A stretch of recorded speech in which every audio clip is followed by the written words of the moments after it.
Hello YouTube family, Sitaram, Har Har Mahadev. તો જો હમણાં તો ઘણા દિવસ પછી કિચનમાંથી બ્લોગ શૂટ કરું છું અને અત્યારે બનાવું છું એક મસ્ત મજાની વાનગી। હવે શું છે એ જોવા માટે તમારે ફૂલ વિડીયો જોવો પડશે, એટલે તમને ખબર પડી જશે શું છે એમ। અને અત્યારે એટલું કહી દઉં કે અત્યારે બટેટા બાફવા માટે મૂકું છું। પણ વાનગી બનાવવી હોય તો વધારે પડતો તો આપણે બટેટાનો યુઝ કરીએ, એમાંથી જ આપણે વાનગી બને, મોસ્ટ ઓફ તો એવું જ હોય।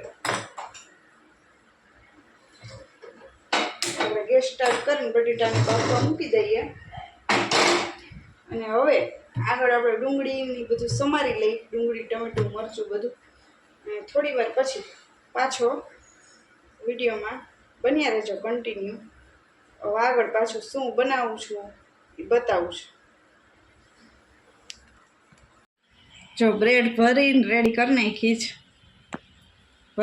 જ, અને આ ભરેલી જ છે સ્ક્વેરમાં।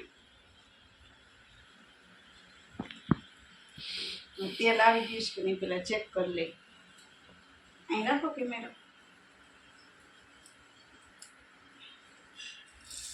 આવી રીતે મૂકી લેજો। જો આમાં બોળી દેવાની,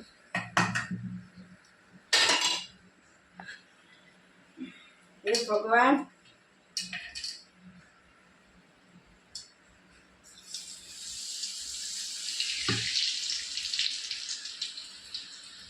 એક એક જ કરીએ।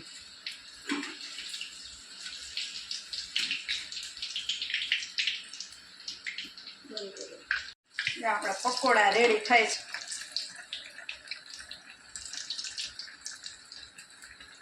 આવી રીતે પાતળું બેટર રાખવાનું।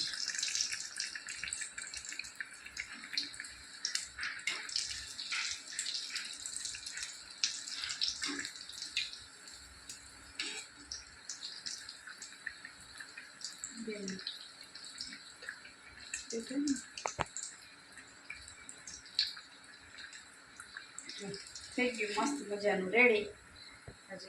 હજી આ બધાય તળવાના છે।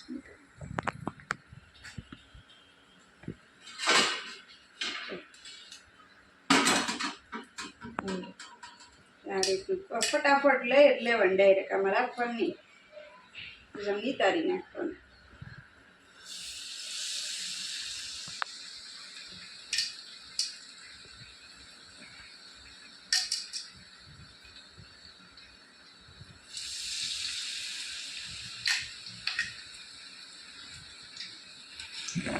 ચાલો બંધ કરો। જો આપણા પકોડા બનીને રેડી થઈ ગયા છે, તો હવે આ વિડીયોને હું અહીંયા એન્ડ કરું છું। તમે લોકો ચેનલને લાઈક, શેર એન્ડ સબસ્ક્રાઈબ કરવાનું ભૂલતા નહીં, અને સારી સારી એવી કોમેન્ટ પણ કરજો, અને કેવી લાગી પકોડાની રેસીપી તે કોમેન્ટ કરીને જરૂર જણાવજો। તો આવતીકાલે ફરી મળીશું એક નવા વિડીયોની સાથે। ત્યાં સુધી બાય બાય, સીતારામ, હર હર મહાદેવ।